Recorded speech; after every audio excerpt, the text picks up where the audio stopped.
कहानी है रामपुर गांव की, जहां के मर्द महिलाओं को हमेशा नीचा दिखाने की कोशिश में रहते। अरे अभी तक खाना नहीं आया, क्या मुझे एक और शादी करने की जरूरत है? नहीं जी नहीं, ऐसा मत करना, वरना मैं कहाँ जाऊंगी। खाना लेकर मैं अभी आई जी। गांव की पंचायत में भी फैसले हमेशा औरतों के खिलाफ ही रहते। मैं जो फैसला सुनाता हूँ वो भगवान की आज्ञा होती है। इस लड़के ने अपने मन से शादी करके अच्छा नहीं किया। लड़के को घर भेज दो और इसकी शादी इसकी जाति की किसी लड़के से करवा दो, लेकिन ये लड़के, इसे तो गांव के बाहर निकाल दो। नहीं नहीं जमींदार साहब, ये क्या बोल रहे हैं? ऐसा नहीं हो सकता। मेरी बेटी मासूम है, इसे अच्छे बुरे की समझ नहीं है। अरे कहाँ जाएगी ये बेचारी? कहाँ जाएगी? इतनी चिंता है तो पूरे परिवार का गांव निकाला कर देते हैं। बेचारे पूरे बसे बसाए परिवार को गांव छोड़ना पड़ता है। चाहे जो हो, अगर बेटियों को कंट्रोल नहीं कर सकते तो गांव में रहने का कोई मतलब नहीं है। यहाँ औरतों को दब कर रहना होगा। कोई भी अपने हिसाब से कुछ नहीं कर सकता, सब ईश्वर की मर्जी से ही होगा। तभी गांव का एक आदमी दौड़ा दौड़ा आता है।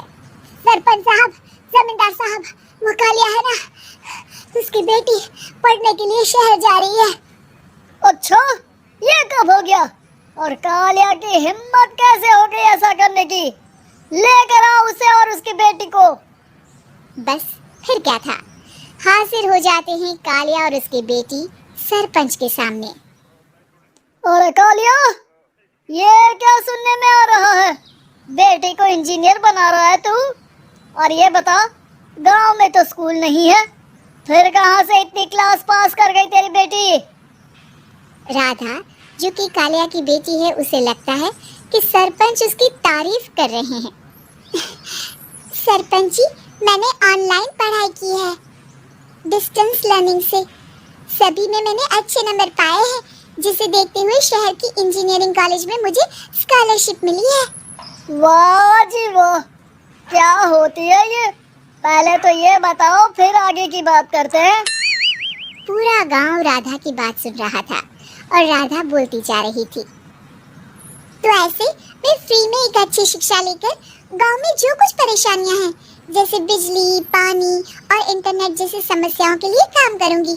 मैं गांव को शहर से जोड़ने के लिए पुल का निर्माण करवाने का प्रस्ताव रखूंगी। मुझे पूरी उम्मीद है कि जल्द ही हमारा गांव भी तरक्की की राह पर चल पड़ेगा। राधा की बात सुनकर सारे गांव वाले ताली बजाने लगते हैं। सरपंच को समझ नहीं आता कि वो क्या करे। चुप रह नादान लड़की, गांव के खिलाफ जाने के लिए तुझे गांव से बेदखल कर दिया जाएगा, वो भी पूरे परिवार के साथ। और हाँ, अगर ठीक से गांव में रहना चाहती है तो ये पढ़ाई लिखाई छोड़ दे। हम तेरे लिए गांव का कोई होनहार लड़का देखेंगे। तभी गांव का एक आदमी बोल पड़ता है। अरे नहीं नहीं सरपंच जी, राधा बिटिया जो बता रही है, अगर वैसा हो जाए तो हम लोगों को पैसा कमाने के लिए बाहर नहीं जाना पड़ेगा। हाँ जी, और ना ही कोसों दूर पानी के लिए भटकना पड़ेगा। हमारे बच्चे भी अच्छी पढ़ाई कर सकेंगे और आगे बढ़ेंगे, ना कि हमारी तरह खेती करते बैठेंगे। क्यों गांव वालों, राधा बिटिया का साथ देना चाहिए ना। सरपंच देखता है कि गांव राधा के साथ है तो वो चुप हो जाता है। वो घर आकर अपने सलाहकार से बात करता है, जो बहुत ही चालाक किस्म का इंसान होता है। अरे सरपंच साहब, आपको बहुत ही होशियारी से काम लेना पड़ेगा। एक बार गांव तरक्की कर गया, यहाँ के बालक पढ़ लिए तो कोई ना पूछेगा आपको। और फिर ये जो बेटा और बेटी है ना आपके, इनको भी आम लोगों की तरह ही जीवन जीना होगा। हाँ, लेकिन करे तो क्या करे? वो ना आप मुझ पर छोड़ दीजिए, बस मैं जैसा बोलूं करते जाइए। अगली रोज सुबह जब गांव वाले सोकर उठते हैं तो राधा के घर के बाहर और साथ ही वो लोग जिन्होंने राधा का सपोर्ट किया था उनके घर के आगे लाल रंग से कल आऊंगी लिखा होता है। कल आऊंगी? ये क्या होता है? अरे ये तो खून से लिखा है, लगता है कोई भूत प्रेत या चुड़ैल का साया है। चलो सरपंच के पास चलते हैं। सभी सरपंच के पास जाकर उसे सारी बात बताते हैं। और ये तो बड़ी मुश्किल की बात है।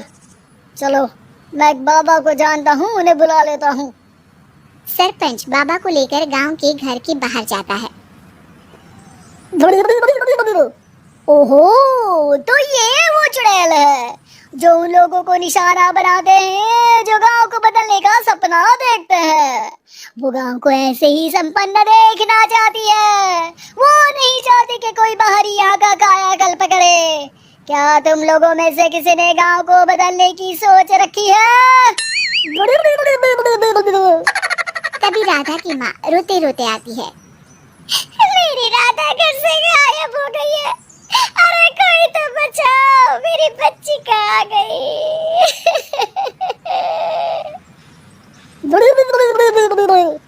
ले गई वो चुड़ैल, तेरी बच्ची को ले गई। अब वो उसे श्रापित करके छोड़ेगी, उस पर चुड़ैल का साया हो जाएगा। तभी बुरी सी हालत में राधा भी वहाँ आ जाती है। उसके बाल चुड़ैल की तरफ फैले होते हैं और कपड़ों में खून लगा होता है। सभी राधा को देखकर डर जाते हैं। माँ, पता नहीं मुझे कौन उठा कर ले गया था। अरे दूर दूर हो जा चुड़ैल, अब हम लोग इस गांव में नहीं रुकेंगे। अरे कैसी बातें कर रहे हैं आप? कल तो आप मेरे भरोसे गांव का हुलिया बदलने, अपने बच्चों को पढ़ाने और तरक्की उन्नति की बात कर रहे थे, तो आज क्या हो गया आपको? ये फिर तुम लोगों को बहकाएगी। ये चुड़ैल गांव में आ चुकी है। ऐसे ही ये तुम्हारे घर के बच्चों को भी ले जाएगी। गांव वाले राधा को गांव से बाहर निकाल देते हैं। उसके माँ बाप रोते रहते हैं लेकिन गांव वाले नहीं मानते। मैं भी अपनी बहन के साथ गांव के बाहर रहूंगा, लेकिन वो पढ़ाई नहीं छोड़ेगी। वहीं सरपंच के घर पर सलाहकार कहता है, देखा, सांप भी मर गया और लाठी भी नहीं टूटी। लेकिन अगले ही दिन सरपंच के घर के बाहर भी वही शब्द लिखे होते हैं और फिर सरपंच की बीवी कहती है, हमारी बेटी को किसी ने अगवा कर लिया है। तभी राधा का भाई वहाँ आ जाता है। अरे गांव वालों, मैंने सरपंच जी की बेटी को देखा था। वो चुड़ैल उसे उठाकर ले जा रही थी।